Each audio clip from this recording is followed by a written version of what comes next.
একমাত্র মিজানই থাকবে, ওখানে ধানের শীষও থাকবে না, নৌকাও থাকবে না, লাঙ্গলও থাকবে না।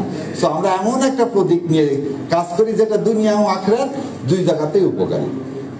দ্বিতীয় একটা কথা বলি, অনেকে আমাকে টক শুনিয়া বলে আপনি খুব জোরে জোরে কথা বলেন, চিল্লায় কথা বলেন, রাগ করেন।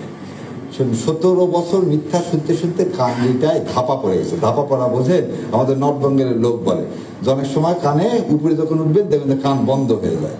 আমাদের কান বন্ধ হয়ে গেছে। আর যাদের যাদের কান খোলা ছিল তারা ছিল হচ্ছে আয়নাঘর।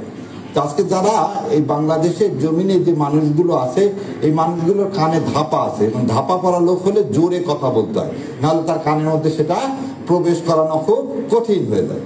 সেই জন্যই আল্লাহ সুবহানাহু ওয়া তাআলার কাছে আমি সবসময় দোয়া করি, রব্বি ইশরাহ লি সাদরি ওয়াসসির লি আমরি ওয়াহলুল উকদাতাম মিন লিসানি ইয়াফকাহু কাওলি। আমার কণ্ঠকে ইসলামের জন্য এমন করে দাও যে ওই কানের ছিদ্র আবার ভেদ না, ওই কান পর্যন্ত যেন পৌঁছায় যায়। ছিদ্র আবার ভেদ করে দিলে তো ঠসা হয়ে যাবে।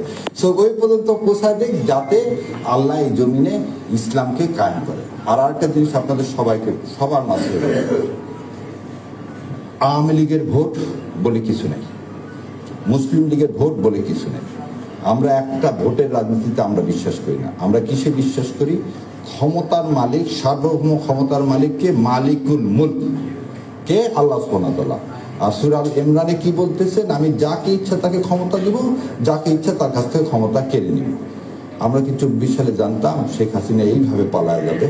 সত্য কথা কি আমরা কেউ জানতাম না। গত 15 বছর জামাত বিএনপি সবাই মিলে আন্দোলন করছি, একটা বালির ট্রাক পর্যন্ত সরাতে পারিনি।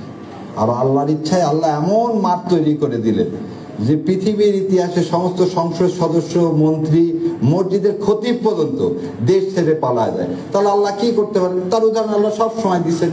কিভাবে দিচ্ছেন? নূহ আলাইহিস সালামের সময় দিচ্ছেন, আল্লাহ কাছে লূত আলাইহিস সালামের সময় দিচ্ছেন। তো আমি আর এইগুলো উদাহরণ দিলাম না। সো আল্লাহ আমাদেরকে কবুল করুক, এবং এই দেশে ইসলামের শাসন ব্যবস্থা কায়েমের জন্য আর কি কোনো বিকল্প আছে? নাই। সো বিকল্প যদি না থাকে তাহলে আপনাকে এটাকে গ্রহণ করতে হবে। তো যারা বলেন জামাত ইসলামের জনপ্রিয়তা উঠে যাচ্ছে, আবার জনপ্রিয়তা নিভে যাচ্ছে, প্রথম আলো দেখতেছেন কি করলো, জামাতেরটা ঠিক রেখে 1300 জনের উপর একটা সার্ভে করে বলে দিল জামাত 26% পাবেন আর বিএনপি 63% পাবেন। ওনারা 63 কেন, ওনারা 93 দেখ। কারণ ফয়সালা প্রথম আলোর হাতে না, ফয়সালা হচ্ছে মালিকুল মুলকের হাতে। তো মালিকুল মুলক যদি ভাবে যে জামাতে ইসলাম আজকে উপযুক্ত এবং জামাতে ইসলাম ইনশাল্লাহ এ দেশ চালাতে সক্ষম, তাহলে অবশ্যই নিয়ে যাবে।